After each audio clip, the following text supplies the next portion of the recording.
கந்தன் அப்படின்னா என்ன அர்த்தம்? பகைவனுடைய பராக்கிரமங்களை வற்றச் செய்பவன் கந்தன் அப்படின்னு மிக பழமையான நூல்கள் எல்லாம் முருகனை பற்றி பேசுகின்றது.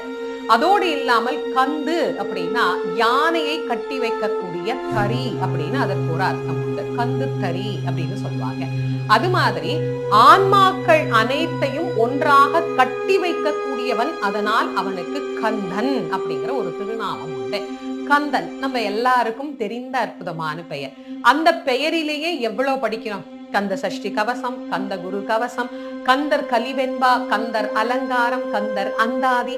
முருகனுக்கு கந்தன் அப்படிங்கிற பேர்ல எவ்வளவு இருக்கு. அப்ப கந்தன் என்கின்ற பேர் எவ்வளவு உயர்ந்தது. அதனால்தான் அவர் புராணத்திற்கே கந்த புராணம் அப்படின்னு பெயர் வைத்தார்கள். அனுபூதி அப்படின்னா அதற்கு இரண்டு வகையாக நாம அர்த்தம் செய்து கொள்ளலாம். ஒன்று, அணு அப்படிங்கிறது தொடர்ந்து வருவது. பூதி அப்படின்னா ஒன்றுபடுவது.